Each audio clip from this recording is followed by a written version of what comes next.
Hello' everyone, সকলোকে নমস্কাৰ জনালোঁ। পোনপ্ৰথমে এয়া ৰাতিপুৱাই গাহৰি মাংস আনিলোঁ জানেনে। গাহৰি মাংস আনি পেলাই কেনেকৈ বনাইছোঁ আপোনালোককো ভাবিলোঁ দেখাম বুলি। এয়া দেখিছেনে, মাংসখিনি তেল নিদিয়াকৈ এনেকৈ ভাজি ল'লোঁ। নিমখ হালধি দি কিনি ইয়াৰ পৰাই তেল উলিয়াই ল'লোঁ।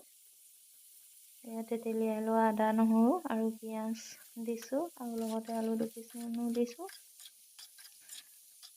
ভাজি ভাজি এনেকৈ ঢাকোন মাৰি থ'লোঁ। তাৰপিছত জলকীয়াও অলপ থেতেলিয়াই দিলোঁ। কোনো ধৰণৰ মছলা দিয়া নাই ইয়াত দেখিছেনে, ঔটেঙা দিছোঁ।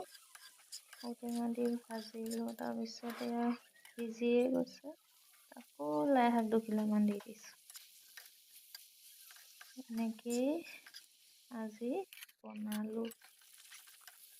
পিছত কি কৰিলোঁ, পানী অলপ দি দিলোঁ, যিহেতু জোল অকণো লাগে ভাতকেইটা খাবলৈ। এয়া চব্জি ৰেডি।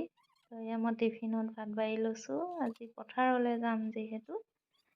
এয়া দেখিছেনে, অকলে অকলে ধান দাই আছোঁ।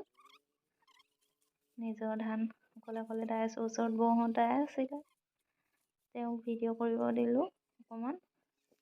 তেওঁলোক বহিবলৈ আহিছিলে চাহ খাবলৈ, আৰু লগতে বহি ভাতকেইটা আমি চবেই মিলি খালোঁ। দেখিছেনে, এনেকৈ পথাৰত বহি সকলোৱে একেলগে খালে খুব ভাল লাগে, নহয়নে বাৰু। ভিডিঅ'টো ইমানেই আছিল।